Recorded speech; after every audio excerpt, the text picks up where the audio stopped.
Learner, welcome back to my YouTube channel.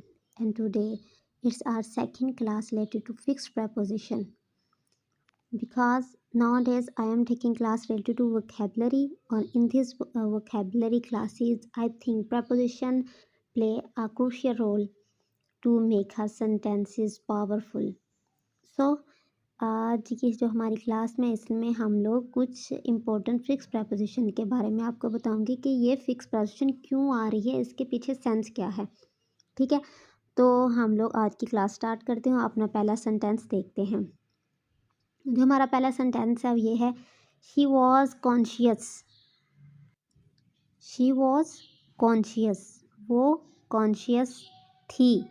Dash her weakness, अपनी weakness के बारे में। अब हम सोचेंगे कि यार वो कॉन्शियस ही अपनी वीकनेस के बारे में, तो हम लोग लगाएंगे, हमारा दिल करना है कि हम कहीं ना कहीं अबाउट लगाएं, के बारे के लिए अबाउट आता है, लेकिन नहीं, कॉन्शियस के साथ हमेशा ऑफ प्रपोजिशन आती है। She was conscious of her weakness. ठीक है, so our very next sentence is I bade farewell. I bade farewell dash my colleagues. Okay, bade farewell का मतलब होता है अलविदा कहना। ठीक है, अब हम किसी को अलविदा कह रहे हैं तो इसके लिए अब हम कौन सी प्रपोजिशन यूज़ करेंगे। I bade farewell for my colleagues का हम कहेंगे, या टू माई कोलीग्स। क्योंकि जब हम इसका उर्दू में सेंटेंस बनाते हैं तो हम ये कहेंगे कि मैंने अपने कोलीग्स को अलविदा कहा, तो को के लिए हम लोग कहेंगे कि ऑफ आएगा, लेकिन नहीं, बेड के साथ आई बेड फेयरवेल, मैंने अलविदा कहा टू माई कोलीग्स के साथ हमेशा टू आता है बेड के साथ। I bade farewell to my colleagues, मैंने अपने कोलीग्स को अलविदा कहा। The third one sentence of today class is we went dash room. चलें जी, अब ये देखें कि इसके लिए क्या आएगा। इन आएगा, टू आएगा, इन टू आएगा, या ऑफ आएगा।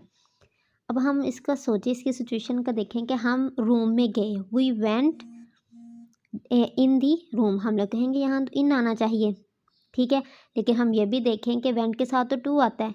वी वेंट टू रूम, हम रूम में गए, लेकिन इसमें दो सेंस है कि जब हम एक जगह से दूसरी जगह किसी चीज़ की तरफ चल के जा रहे हैं, किस चीज़ की तरफ, तो उसके लिए इन टू आएगा।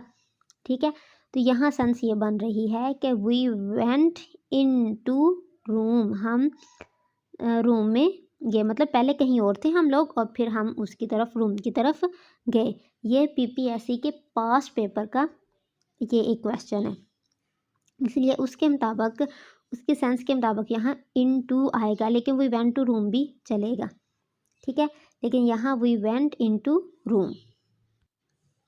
The next sentence is she sat down dash cushion. अब ये देखें, शी सेट डाउन, क्या आएगा, इन आएगा, कुशन में बैठ गई। अब जब हम किसी चीज़ के ऊपर बैठते हैं तो हम क्या कहते हैं, अगर हम किसी चीज़ के ऊपर बैठ रहे हैं, मतलब एक चीज़ किसी चीज़ के साथ टच कर रही है, तो उसके साथ हमेशा ऑन प्रपोजिशन आएगा। She sat down on cushion. ठीक है, अगर हम ये कहें कि एक जो ग्लास है वो टेबल के ऊपर पड़ा हुआ है, तो वो टच में है, अगर तो टेबल के ऊपर टच में होता है ग्लास, तो the glass is on the table आएगा। इसी तरह हम जब कुशन के ऊपर बैठते हैं तो हम फिजिकली इसके ऊपर बैठते हैं, टच है, तो फिर हम लोग she sat down on cushion. Next one is I have noticed. I have notice that you have been keeping away Urdu classes. Keeping away, अब यहाँ हमने क्या वर्ड, किसको देखना है, अवे को। अवे के साथ कौन सी हम लोग प्रपोजिशन यूज़ करते हैं, अवे का एक ही आता है। अवे के साथ हम लोग अवे टू उर्दू क्लासेस, समझ नहीं आ रही सेंस, अवे टू कैसे होता है, अवे फॉर, दिल करेगा यहाँ फॉर लगा दें, क्योंकि हम लोग कहेंगे कि मैंने देखा है कि तुम उर्दू क्लासेस से मतलब दूर रह रहे हो, क्योंकि तो फॉर भी सेंस नहीं बनता। अब देखें, अवे होता है फ्राम, ये जहाँ भी आप देखोगे अवे के साथ फ्राम ही होता है। अवे दूर रहना, फ्राम किस चीज़ से, फ्राम उर्दू क्लासेस से। ठीक है, बात समझ आएगी। अवे के साथ फ्राम क्यों आता है, किसी चीज़ से दूर रहने के लिए हम लोग अवे फ्राम कहते हैं।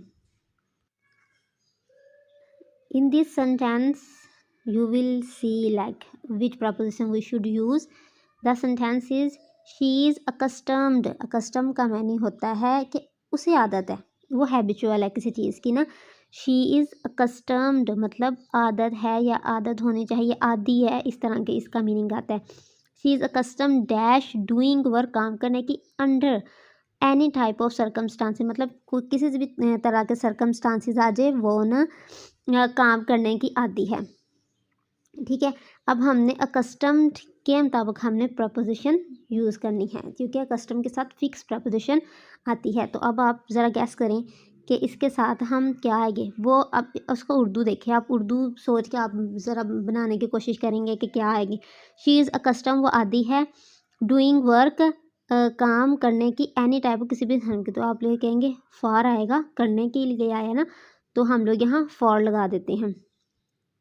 ठीक है, लेकिन यहाँ फॉर नहीं आएगा, अकस्टम्ड के साथ हमेशा टू प्रपोजिशन आती है। ठीक है, क्योंकि टू प्रपोजिशन क्यों आ रही है, क्योंकि हमें पर्पस बता रही है। अब देखें, अब जरा शी इज़ अकस्टम्ड वो आदि है, अब उसे हम अकस्टम से हमने सवाल पूछा, ये वर्ब है ना, हमने से सवाल पूछा किस चीज़ की, जब हमें वो पर्पस बता रहा है, जब कोई किसी चीज़ का पर्पस बताते हैं तो उसके साथ हम लोग टू कहते हैं। I am going to school, ठीक है, गोइंग से टू आता है, भाई कहाँ जा रहे हो, मैं स्कूल जा रही हूँ, कोई पर्पस बता रहा है कहाँ। I am going to market for purchasing something, तो जो टू होता है ना वो हमें पर्पस बताता है। और यहाँ शी इज़ अकस्टम्ड वो आदि है, भैया आगे मकसद भी बता रहे किस चीज़ की आदि है, टू की। टू किस चीज़ की आदि है, काम करने की किसी भी सर्कमस्टांसिस में। तो यहाँ क्या आएगा, she is accustomed to doing work under any type of the circumstances. I hope कि आपको समझ आ गई होगी कि जब एक तो आपका ये इन्हेंस हो रहे हैं आपकी वोकैबुलरी के, मतलब अगर हमने आज 5 फिक्स ऑप्शन किए तो हमने 5 वर्ब भी तो किए हैं ना, इसके मीनिंग भी तो हमने किए हैं ना।